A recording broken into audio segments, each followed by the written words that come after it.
Hi, പുതിയൊരു വീഡിയോയിലേക്ക് എല്ലാവർക്കും സ്വാഗതം. ഡിഗ്രി ലെവൽ മെയിൻസിന് വേണ്ടിയിട്ട് പ്രിപ്പയർ ചെയ്യുന്നവർക്ക്, പ്രത്യേകിച്ച് കമ്പനി ബോർഡ് അസിസ്റ്റന്റിന് വേണ്ടിയിട്ട് പ്രിപ്പയർ ചെയ്യുന്നവര് പഠിച്ചു തുടങ്ങാൻ പറ്റിയ കുറച്ചേറെ ടോപ്പിക്സിനെ പറ്റിയിട്ടാണ് നമ്മൾ ഡിസ്കസ് ചെയ്യുന്നത്.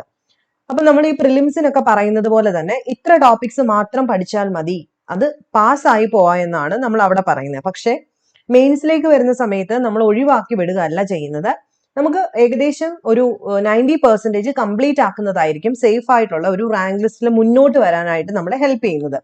അതുകൊണ്ട് തന്നെ ഹോട്ട് ടോപ്പിക്സ് എന്ന് പറയുമ്പം ഇത് മാത്രം മതി എന്നല്ല പറയുന്നത്. പഠിച്ചു തുടങ്ങിയിട്ടില്ലാത്തവർ കൂടുതലായിട്ട് ഫോക്കസ് ചെയ്ത് പഠിച്ചു തുടങ്ങേണ്ട പോർഷൻസ് ആണ് ഈ വീഡിയോയിൽ നമ്മൾ ഡിസ്കസ് ചെയ്യുന്നത്. മനസ്സിലായല്ലോ? ഇതുവരെ പഠിച്ചു തുടങ്ങിയിട്ടില്ലാത്തവര് ഈ ടോപ്പിക്സ് PSC കഴിഞ്ഞ 2-3 വട്ടമായിട്ട് ഏകദേശം 2 ക്വസ്റ്റ്യൻ പേപ്പർ അനലൈസ് ചെയ്തതിന്റെ ഭാഗമായിട്ടാണ് നമ്മൾ ഇങ്ങനെ ഒരു ഹോട്ട് ടോപ്പിക്സ് എടുക്കുന്നത്. എല്ലാത്തിന്റെയും ഇല്ല. ഇപ്പൊ എക്കണോമിക്സ്, ഹിസ്റ്ററി, ജോഗ്രഫി, പ്രധാനപ്പെട്ട കേരള ഗവേണൻസിന്റെ ടോപ്പിക്സ്, അതുപോലെ ലോയുമായിട്ട് ബന്ധപ്പെട്ട ഇമ്പോർട്ടന്റ് ലോസുമായിട്ട് ബന്ധപ്പെട്ട് PSC എപ്പോഴും റിപ്പീറ്റഡ് ആയിട്ട് ചോദിച്ചിട്ടുള്ള ടോപ്പിക്സ്, അത് മാത്രം നിങ്ങൾക്ക് പഠിച്ചു തുടങ്ങാൻ വേണ്ടിയിട്ടാണ് ഞാൻ പറഞ്ഞു തരുന്നത്. അപ്പൊ ഡിഗ്രി മെയിൻസിന്റെ കമ്പനി ബോർഡ് അസിസ്റ്റന്റ് SBCIDക്ക് വേണ്ടിയിട്ട് പ്രിപ്പയർ ചെയ്യുന്നവർക്ക് വേണ്ടിയിട്ടുള്ള hot topics plus degree mains നോക്കുന്ന എല്ലാവർക്കും കോമൺ ആയിട്ട് ഉപയോഗിക്കാൻ പറ്റും. ഈ ടോപ്പിക്സ് വെച്ച് നിങ്ങൾ പഠിച്ചു തുടങ്ങാം. പ്രത്യേകിച്ച് ലോ ഞാൻ ഉദ്ദേശിച്ചിരിക്കുന്ന SBCID, അതുപോലെ കമ്പനി ബോർഡ്. ഓക്കെ, യൂണിവേഴ്സിറ്റി അസിസ്റ്റന്റുകാര് 13 മാർക്കിന്റെ സ്പെഷ്യൽ ടോപ്പിക്സ് കംപ്ലീറ്റ് ആയിട്ട് തന്നെ പഠിക്കണം. കാരണം 13 മാർക്കിനകത്ത് നിന്ന് നിങ്ങൾക്ക് അത്രയും ടോപ്പിക്സ് അല്ല ഉള്ളൂ. 2 സെക്ഷനായിട്ട് തന്നിട്ടുള്ളതിനകത്തുനിന്ന് എല്ലാ വർഷവും മിക്ക ചോദ്യങ്ങളും എല്ലാ ടോപ്പിക്സിൽ നിന്നും വരാറുണ്ട്. സോ നിങ്ങൾ ഒഴിവാക്കി പഠിക്കാൻ നിൽക്കണ്ട. ആദ്യം തൊട്ട് തന്നെ ഫുൾ ടോപ്പിക്സ് പഠിക്കുന്നതായിരിക്കും സേഫ് ആയിട്ടുള്ള കാര്യം. അപ്പൊ നമുക്ക് സ്റ്റാർട്ട് ചെയ്യാം. ഞാനൊരു കോഴ്സ് റൺ ചെയ്യുന്നുണ്ട്. 50 മാർക്കിന് ഏകദേശം 499 രൂപയ്ക്കാണ് നമ്മൾ GKയും കേരള ഗവേണൻസ്, ലോയും ഉൾപ്പെടുന്ന ക്ലാസ്സുകൾ കൊടുക്കുന്നത്. പ്ലസ് മോക്ക് ടെസ്റ്റ് ഉണ്ട്. SCRT ബേസ് ചെയ്തിട്ടുള്ള സയൻസും എല്ലാം കൂടെ ഇൻക്ലൂഡഡ് ആണ്. താഴെ ഡിസ്ക്രിപ്ഷൻ ബോക്സിൽ ഞാൻ ഡീറ്റെയിൽസ് കൊടുത്തിരിക്കുക. ആ നമ്പറിലേക്ക് നിങ്ങൾക്ക് ഇൻട്രസ്റ്റ് ഉണ്ടെങ്കിൽ മെസ്സേജ് ഇടുക കേട്ടെ. അപ്പൊ യൂണിവേഴ്സിറ്റി അസിസ്റ്റന്റ്, SBCID, കമ്പനി ബോർഡിന് വേണ്ടിയിട്ടും അസിസ്റ്റന്റ് ഡയറക്ടർ ഓഫ് നാഷണൽ സേവിങ്സിനും 50 മാർക്ക് ഫോക്കസ് ചെയ്തിട്ടുള്ള ഒരു ഇൻഡെപ്ത് സ്റ്റഡി ഗ്രൂപ്പാണത്. അത് ആർക്കെങ്കിലും ജോയിൻ ചെയ്യാൻ താല്പര്യം ഉണ്ടെങ്കിൽ ഡീറ്റെയിൽസ് ഒന്ന് നോക്കുക. ഫസ്റ്റ് കമന്റ് ആയിട്ടും ഡിസ്ക്രിപ്ഷൻ ബോക്സിലും കൊടുത്തിട്ടുണ്ട്. അപ്പൊ നമുക്ക് തുടങ്ങാം. ഹിസ്റ്ററിയിലേക്ക് വരുന്ന സമയത്ത് എല്ലാ പ്രാവശ്യവും ചോദിക്കുന്ന, എല്ലാ വർഷവും റിപ്പീറ്റഡ് ആയിട്ട് ചോദിക്കുന്ന യൂണിവേഴ്സിറ്റി അസിസ്റ്റന്റ് ആയിക്കോട്ടെ, കമ്പനി ബോർഡ് അസിസ്റ്റന്റ് ആയിക്കോട്ടെ, എല്ലാ ക്വസ്റ്റ്യൻ പേപ്പറിലും കാണപ്പെടുന്ന ടോപ്പിക്സ് ആണ് അറൈവൽ ഓഫ് യൂറോപ്യൻസും കോൺട്രിബ്യൂഷൻസ് ഓഫ് യൂറോപ്യൻസും. ഇത് പ്രിലിംസിന് നമ്മൾ ഓൾറെഡി കവർ ചെയ്തതാണ്. ഇവിടെ നിങ്ങൾക്ക് സംശയം വരാൻ തീരെ സാധ്യതയില്ല. ഈ ടോപ്പിക്സ് എല്ലാം തന്നെ കേരള ഹിസ്റ്ററി നോക്കുന്ന സമയത്ത് ശ്രീധരൻ മേനോന്റെ ടെക്സ്റ്റ് ബുക്ക് നോക്കി മാത്രം പഠിക്കുക. പിന്നെ തിരുവിതാംകൂർ രാജാക്കന്മാര്, എല്ലാ രാജാക്കന്മാരെ പറ്റിയിട്ടും ആ ടെക്സ്റ്റ് ബുക്കിനകത്തുണ്ട്. അത് കൃത്യമായിട്ട് ഫോളോ ചെയ്യുക. ഐക്യ കേരള പ്രസ്ഥാനം കൃത്യമായിട്ട് പഠിക്കുക.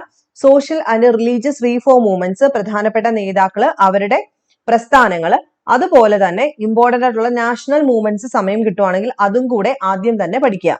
അപ്പം നല്ല രീതിയിലുള്ള വെയിറ്റേജ് ഉള്ള ടോപ്പിക്സ് ആണ്. ഈ ടോപ്പിക്സ് ഒഴിവാക്കിയിട്ട് ഒരൊറ്റ ക്വസ്റ്റ്യൻ പേപ്പർ പോലും നമുക്ക് കാണാൻ സാധിക്കില്ല. സോ ഇത്രയെങ്കിലും നിങ്ങൾ പഠിച്ചു തുടങ്ങുമ്പോൾ വൃത്തിയായിട്ട് പഠിച്ചു തുടങ്ങുക. യൂട്യൂബിലൊക്കെ ഒരുപാട് ക്ലാസ്സസ് അവൈലബിൾ ആണ്. അല്ലെങ്കിൽ നിങ്ങൾക്ക് സ്വന്തമായിട്ട് ആ ടെക്സ്റ്റ് ബുക്ക് നോക്കി വായിച്ച് പഠിക്കാവുന്നതേ ഉള്ളൂ. 2, ഇന്ത്യൻ ഹിസ്റ്ററി ഒരുപാട് അങ്ങ് നമ്മൾ പഠിക്കേണ്ട. വേൾഡ് ഹിസ്റ്ററിയും പഠിച്ചു തുടങ്ങുന്നവര് 1ാം ലോക മഹായുദ്ധം, സോഷ്യൽ റീഫോം മൂവ്മെന്റ്, അതുപോലെ ഗ്രേറ്റ് റെവല്യൂഷൻസ്, പ്രത്യേകിച്ച് അമേരിക്കൻ റെവല്യൂഷനും ഫ്രഞ്ച് റെവല്യൂഷനും റഷ്യൻ റെവല്യൂഷനും ഒക്കെ ഒന്ന് ഓടിച്ചിട്ടൊന്ന് പഠിക്കുക. സെക്കൻഡ് വേൾഡ് വാർ ചില ക്വസ്റ്റ്യൻ പേപ്പറിൽ കാണാറുണ്ട് മെയിൻസിനൊക്കെ. അപ്പൊ അതും കൂടെ വേണമെങ്കിൽ കോൾഡ് വാർ ഒക്കെ ഒന്ന് വായിച്ചു നോക്കുന്നത് നന്നായിരിക്കും. ജോഗ്രഫിയിലേക്ക് വരുന്ന സമയത്ത് എർത്ത് സ്ട്രക്ചർ സ്ഥിരം ചോദ്യമാണ്. ഏതൊക്കെ ക്വസ്റ്റ്യൻ പേപ്പർ നമ്മൾ എടുത്തു വെച്ച് നോക്കിയോ അതിനകത്തല്ല എർത്ത് സ്ട്രക്ചർ ഉറപ്പായിട്ടും ഉണ്ട്. പിന്നെ ഇന്ത്യയുടെ ഫിസിയോഗ്രഫി ഉറപ്പായിട്ടുമുണ്ട്. അതൊക്കെ നിങ്ങൾ +1 ജോഗ്രഫി നോക്കി തന്നെ പഠിക്കണം. അതിനകത്തുള്ളതിനപ്പുറത്തോട്ട് ഒരു ചോദ്യം പോലും വെളിയിൽ നിന്ന് വന്നിട്ടില്ല. +1 ജോഗ്രഫി, എർത്ത് സ്ട്രക്ചറും ഇന്ത്യയുടെ ഫിസിയോഗ്രഫി, റിവേഴ്സും കൃത്യമായിട്ട് പഠിക്കുക. ഇന്ത്യയുടെ ക്ലൈമറ്റും അഗ്രികൾച്ചറും സ്ഥിരം ചോദ്യമായിട്ട് വരുന്നുണ്ട്. പ്രത്യേകിച്ച് എൽനിനോ ലാനിനോ എഫക്റ്റ് ആണ് ഈ അടുത്ത ക്വസ്റ്റ്യൻ പേപ്പറുകളിലെല്ലാം കാണുന്നത്. ടെമ്പറേച്ചറും സീസൺസും ചോദിച്ചു കാണുന്നുണ്ട്. പ്രഷർ ബെൽറ്റും വിൻഡും സ്ഥിരം ചോദ്യമാണ്. അറ്റ്മോസ്ഫിയർ ചില ക്വസ്റ്റ്യൻ പേപ്പറുകളിൽ മാത്രമേ കാണുന്നുള്ളൂ. എങ്കിലും അതൊന്ന് നോക്കുന്നത് നന്നായിരിക്കും. ഇനി അറ്റ്മോസ്ഫിയർ നോക്കാൻ സമയം കിട്ടിയില്ലെങ്കിലും ഇന്ത്യയുടെ ക്ലൈമറ്റും ഫിസിയോഗ്രഫി, റിവറും എർത്തിന്റെ സ്ട്രക്ചർ എങ്കിലും നിങ്ങൾ ഉറപ്പായിട്ടും നോക്കി തുടങ്ങുന്ന സമയത്ത് നിങ്ങൾ +1 ടെക്സ്റ്റ് ബുക്കിനകത്ത് ആധികാരികമായിട്ട് പഠിച്ചോളൂ. ഒരു നഷ്ടവും വരില്ല.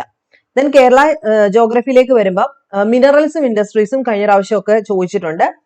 കേരളത്തിലെ റിവേഴ്സിനെ പറ്റിയിട്ടും കഴിഞ്ഞ പ്രാവശ്യം ചോദിച്ചിട്ടുണ്ട്. മിനറൽസ് ആൻഡ് ഇൻഡസ്ട്രീസ് സ്ഥലങ്ങളൊക്കെ വെച്ചിട്ട് തന്നെ, അതായത് ഓരോ ഇൻഡസ്ട്രീസും എവിടെയാണ് ലൊക്കേറ്റ് ചെയ്തിരിക്കുന്നതെന്ന് കൃത്യമായിട്ടൊന്ന് പഠിക്കുക. ഓക്കെ, ഇനി എക്കണോമിക്സിലേക്ക് വരുമ്പോൾ നമുക്ക് എക്കണോമിക്സ് 5 മാർക്കേ ഉള്ളൂ. നമ്മുടെ കോഴ്സിനകത്ത് ഫുൾ എക്കണോമിക്സ് കവർ ചെയ്യേ 5 മാർക്ക്. ആ 5 മാർക്ക് നമുക്ക് പഠിക്കേണ്ട ടോപ്പിക്സ് വളരെ കുറവാണ്. സോ എല്ലാം പഠിക്കാൻ പറ്റുമെങ്കിൽ അത് പഠിക്കുക. അല്ലെങ്കിൽ തുടങ്ങുന്നവരാണെങ്കിൽ 5 ഇയർ പ്ലാനും നീതി ആയോഗും ഗ്രീൻ റവല്യൂഷനും GST ഫിനാൻഷ്യൽ ഇൻസ്റ്റിറ്റ്യൂഷൻ, പ്രത്യേകിച്ച് ബാങ്കുകളുടെ ദേശസാൽക്കരണവും RBI പറ്റിയിട്ടും ഡീറ്റെയിൽഡ് ആയിട്ട് പഠിക്കുക. ഈ ഇത്രയും ടോപ്പിക്സ് 5 ടോപ്പിക്സ് നിങ്ങൾ കൃത്യമായിട്ട് പഠിക്കുവാണെങ്കിൽ നിങ്ങൾക്ക് 4 മാർക്കെങ്കിലും ഉറപ്പായിട്ടും കിട്ടും. അതുകൊണ്ട് ഇന്ന് തന്നെ എക്കണോമിക്സ് ആദ്യം തീർക്കാൻ ശ്രമിക്കുക. കോൺസ്റ്റിറ്റ്യൂഷനിലേക്ക് വരുന്ന സമയത്ത് കോൺസ്റ്റിറ്റ്യൂഷൻ നിങ്ങൾ ശ്രദ്ധിച്ചറിയാം, ഒരുപാട് ടോപ്പിക്സ് പഠിക്കാനുണ്ട് മെയിൻസിലേക്ക് വരുമ്പോൾ. അപ്പൊ ഏറ്റവും കൂടുതൽ റിപ്പീറ്റഡ് ആയിട്ട് കണ്ടത് റിട്ടുകൾ ചോദിച്ചു കണ്ടു. ഇമ്പോർട്ടന്റ് ആയിട്ടുള്ള കോൺസ്റ്റിറ്റ്യൂഷൻ അമെന്റ്മെന്റ് അതിനകത്ത് 86ഉം 42ഉം 44ഉം 91ഉം റിപ്പീറ്റഡ് ആയിട്ട് കാണുന്നുണ്ട്. കൺട്രോളർ ഓഡിറ്റർ ജനറലിനെ പറ്റിയിട്ടും അറ്റോർണി ജനറലിനെ പറ്റിയിട്ടും റിപ്പീറ്റഡ് ക്വസ്റ്റ്യൻ കണ്ടു. Structure of government, union executive, parliament, judiciary, state executive, legislature, judiciary സ്ഥിരമായിട്ട് എല്ലാ ക്വസ്റ്റ്യൻ പേപ്പറിലും കണ്ടു. ചില ക്വസ്റ്റ്യൻ പേപ്പറിൽ LSDA പറ്റിയിട്ട്, നമ്മുടെ പഞ്ചായത്തി രാജ് പോലുള്ള ചോദ്യങ്ങൾ വരുന്നുണ്ട്. കമ്മീഷൻസിനെ പറ്റിയിട്ട് ചോദിക്കുന്നുണ്ട്. ഫിനാൻസ് കമ്മീഷൻ ചോദിച്ചിട്ടുണ്ട്. അതായത് കോൺസ്റ്റിറ്റ്യൂഷണൽ ബോഡീസിനകത്ത് ഫിനാൻസ് കമ്മീഷൻ കഴിഞ്ഞ 2 പ്രാവശ്യമായിട്ട് പല ക്വസ്റ്റ്യൻ പേപ്പറിലും കാണുന്നുണ്ട്. സോ അതും കൂടെ ഇമ്പോർട്ടൻസ് ആയിട്ട് പഠിക്കുക. ഇമ്പോർട്ടൻസ് കൊടുത്ത് പഠിക്കുന്ന സമയത്ത് കറണ്ട് അഫയേഴ്സ് ഉണ്ടെങ്കിൽ അതും കൂടെ റിലേറ്റ് ചെയ്ത് തന്നെ പഠിച്ചു പോകാനായിട്ട് ശ്രദ്ധിക്കുക. പിന്നെ കേരള ഗവേണൻസ്, എല്ലാവർക്കും സംശയമുള്ള ഒരു മേഖലയാണ് കേരള ഗവേണൻസ്. ഈ പറഞ്ഞ പോലെ ഞാൻ ഏറ്റവും കൂടുതൽ കോഴ്സിനകത്ത് ഇമ്പോർട്ടൻസ് കൊടുക്കുന്നതും കേരള ഗവേണൻസിന് തന്നെയാണ്. കാരണം എല്ലാവർക്കും ഒരു ടഫ് പോലെയാണ്. പക്ഷെ നമ്മൾ വിചാരിക്കുന്ന പോലെയല്ല, വലിയ കുഴപ്പമില്ല. ഇനി അത് വാട്ടർഷെഡ് മാനേജ്മെന്റ് ഒരിക്കലും ഒഴിവാക്കരുത്. എപ്പോഴും ഇപ്പൊ ചോദ്യം വരുന്നുണ്ട്. ഡിസാസ്റ്റർ മാനേജ്മെന്റും കൃത്യമായിട്ട് പഠിക്കുക കേട്ടോ. ഡിസാസ്റ്റർ മാനേജ്മെന്റ് മുകളിൽ നിന്നുള്ള വ്യൂ അല്ലെങ്കിൽ സ്ട്രക്ചർ അങ്ങനെയല്ല, ഇൻഡെപ്ത് ആയിട്ട് ഇറങ്ങി ചെന്ന് പഠിക്കാൻ ഒരുപാടുണ്ട്. ആക്ട് വെച്ചിട്ട് നിങ്ങൾക്ക് പഠിക്കാൻ ഒരുപാട് കാര്യങ്ങളുണ്ട്. ആക്ട് കൃത്യമായിട്ട് പഠിക്കുക. ലാൻഡ് റീഫോം സ്ഥിരം ചോദ്യമാണ്. ഇ ഗവേണൻസ് സ്ഥിരം ചോദ്യമാണ്. പിന്നെ basic facts of socio economic development എന്ന് പറഞ്ഞൊരു ടോപ്പിക് ഉണ്ട്.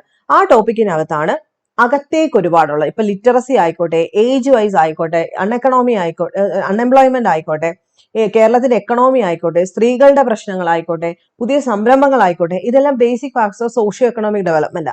നമ്മുടെ കേരള ഡെവലപ്മെന്റ് മോഡൽ ഉണ്ടല്ലോ, ആ കേരള ഡെവലപ്മെന്റ് മോഡൽ വെച്ചിട്ട് ഡീറ്റെയിൽഡ് ആയിട്ട് പഠിക്കേണ്ട ഒരു മേഖലയാണ് basic facts of socio economic development. അത് നല്ല കൃത്യമായിട്ട് പഠിക്കണം. ഓക്കെ, അപ്പം അത്രയും നോക്കുക. പിന്നെ ലോസിലേക്ക് വരുന്ന സമയത്ത് കമ്പനി ബോർഡ് SBCID ലോസിലേക്ക് വരുമ്പം എല്ലാ പ്രാവശ്യവും റിപ്പീറ്റഡ് ആയിട്ട് കണ്ടത് എല്ലാം പഠിക്കേണ്ട എന്നല്ല പറയുന്നത്. ഉറപ്പായിട്ട് ഉറപ്പിച്ചിട്ട് പോകേണ്ടത് information, right to information, protection of consumers, transgenders person protection act 2019, dowry prohibition act, സ്ത്രീകളുടെ സംരക്ഷണം മൊത്തം പഠിക്കണം. അതിനകത്ത് 1961 ഡൗറി പ്രൊഹിബിഷൻ ആക്ട് റിപ്പീറ്റഡ് ആണ്. പോക്സോ സ്ഥിരമായിട്ട് ചോദിക്കുന്നുണ്ട്. ഹ്യൂമൻ റൈറ്റ്സ് കമ്മീഷനും സ്റ്റേറ്റ് ഹ്യൂമൻ റൈറ്റ്സ് കമ്മീഷനും സ്ഥിരമായിട്ട് ചോദിച്ച് കാണുന്നുണ്ട്. ഓക്കെ, അപ്പൊ ഇത്രയും പോയിന്റ്സ് ആണ് നിങ്ങൾ ഉറപ്പായിട്ടും നോക്കേണ്ടത്. ഓക്കെ, അപ്പം ഞാൻ പറഞ്ഞതിന്റെ അർത്ഥം ആദ്യം തന്നെ പറഞ്ഞു. ഡിഗ്രി മെയിൻസ് ഫോക്കസ് ചെയ്യുന്നവർ ഇത്രയും പഠിച്ചാൽ മതി എന്നല്ല നമ്മൾ പറയുന്നത്. എവിടെ തുടങ്ങും, എങ്ങനെ തുടങ്ങും എന്ന് അറിയാൻ വയ്യാത്തവർക്ക് മാർക്ക് ഉറപ്പായിട്ടും സ്കോർ ചെയ്യാൻ പറ്റുന്ന റിപ്പീറ്റഡ് ഏരിയാസ് ആണ് നമ്മൾ സെലക്ട് ചെയ്ത് GKയിൽ നിന്നും പറഞ്ഞത്. ഇതിന്റെ അർത്ഥം മറ്റു ടോപ്പിക്സ് പഠിക്കേണ്ട, ഇത് പഠിച്ചാൽ റാങ്ക് ലിസ്റ്റിൽ വരാമെന്നല്ല. ഓക്കെ, അപ്പം ഇങ്ങനെ പഠിച്ചു തുടങ്ങിയാൽ നമുക്ക് കുറച്ചേറെ മാർക്ക് ഒന്ന് സ്ട്രോങ് ആക്കി വെക്കാം, ഏരിയാസ് സ്ട്രോങ് ആക്കി വെക്കാം. പിന്നെ നമ്മുടെ സമയം അനുസരിച്ച് റിസൾട്ട് ഒക്കെ വന്നതിന് ശേഷം നിങ്ങൾ ഫുൾ ടോപ്പിക്സിലേക്ക് പോയാൽ മതി. അപ്പൊ കോഴ്സിനെ പറ്റിയിട്ട് അറിയണമെങ്കിൽ താഴെ കമന്റ് ഒന്ന് ചെയ്തേക്കണം. അല്ല എന്നുണ്ടെങ്കിൽ താഴെ കൊടുത്തിരിക്കുന്ന നമ്പറിലേക്ക് വാട്സപ്പ് ചെയ്താലും മതി, ഇൻട്രസ്റ്റ് എന്ന് വെച്ചിട്ട്. നെക്സ്റ്റ് വീഡിയോയിൽ കാണാം. ബൈ.